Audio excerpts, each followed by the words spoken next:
विश्वोत्पत्तये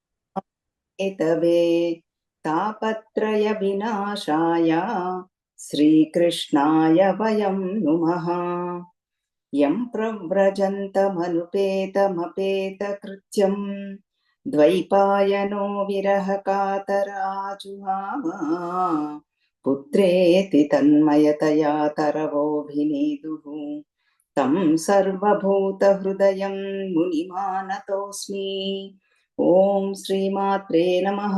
हरिः ॐ श्रीगुरुभ्यो नमः। हरिः ॐ। हरिः ॐ everybody. Today, by God's grace, we are going to do the Bhagavata Saptaha Mahayajna. We are starting today, the occasion of Sri Krishna Janmashtami. So now we said Bhagavata Saptaha, two words